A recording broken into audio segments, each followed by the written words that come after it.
တော့ပဲပြောအဲ့လိုဝတ်သားပဲပြောတဲ့အခါကျဆရာတော်တင်းလာကိုရင်လေးလာချကိုရင်လေးကလက်ကိုလေးချီပြီးမှန်ပါဆရာတော်ဘာလို့ရှိလို့အမိတ်ရှိပါဗျာပြောအလိုရှိတာအမိတ်မရှိတာခဏထားမင်းနဲ့ဒီနေ့ဆုံးခံထွက်မှန်ပါဗျာဆရာတော်နဲ့ပြီးတော့လည်းဒုလူပေါင်းပဲဆုံးခံထွက်ရတာပေါ့ဗျာပြောစကားမရှိနဲ့မှန်ပါဗျာမရှိပါဘူးဗျာဒီလက်ကြည့်လေမင်းနဲ့ငါနဲ့ဒီနေ့တနေ့ကုန်ဆုံးခံထွက်နောက်ဆုံးအိမ်ကဝက်သားလောင်းလိုက်တယ်မို့လားမှန်ပါဗျာခမဲပါတော့ပြောဆရာတော်မိတ်တဲ့အတိုင်းပါဗျာငါပါမိတ်ထားလို့ဆရာတော်တပည့်တော်ကိုသင်ကြားထားတယ်မို့လားဗျာဒါတွေသင်ကြားတာလောကမှာအမြတ်ဆုံးကဖေရအေးဟုတ်တယ်လေလောကမှာအမြတ်ဆုံးမှန်ပါဗျာလောကမှာဖေရကအမြတ်ဆုံးဖြစ်တဲ့အတွက်ကြောင့်ဆရာတော်နဲ့ဘုရားတပည့်တော်တို့တနေ့တာဆုံးခံထွက်တာအကောင်းဆုံးဆိုဝက်သားလေးတစ်ခွက်ပါဗျာ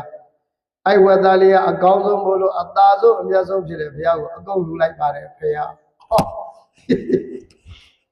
ဝက်သားကွက်ကဘယ်လိုစီရောက်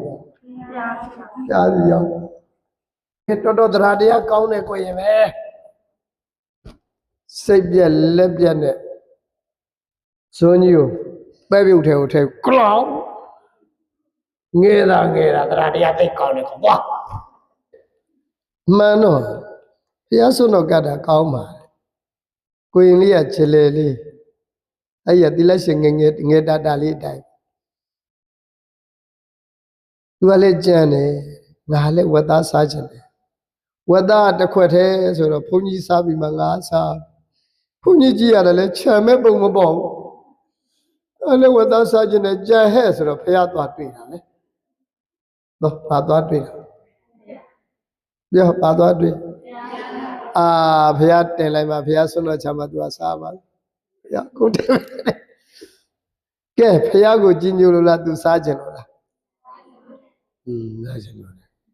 အလုံးနေကြလားမသိကောင်းတယ်လောက်ရကသိကောင်းတယ်စိတ်ဓာတ်ကညံ့နေတယ်စိတ်ဓာတ်ကဘာတော့စိတ်ဓာတ်ကဖះကြီးညိုလို့လားသူစားခြင်းလို့လားဆရာလေးတွေနဲ့ခက်ဆင်ပါမလားအမရဆရာကြီးလေးစားဖြေတာလည်းကောင်းပါတယ်ကျောင်းနေစောက်တာလည်းကောင်းပါတယ်သာသနာတော်တက်စောက်တယ်ဆိုကောင်းတယ်ကိုနေဖို့စောက်တယ်ဆိုလို့ရှိရင်တော့နည်းနည်းညံ့နေတယ်ကလေးလေးတိုင်းလို့ဖြစ်တယ်ကိုရလေးတိုင်းလို့နော်အဲ့ဒါကလောက်ရတဲ့စိတ်ဓာတ်နဲ့လောက်ရကသိကောင်းကြတော့လေစိတ်ဓာတ်ကအရည်အသွေးမပြည့်ဘူးဒါလည်းဖြစ်တယ်မလားမဖြစ်တယ်မို့လားမဖြစ်တယ်မို့အမှတ်ကဲဒါပုံမြင်တစ်ခုနောက်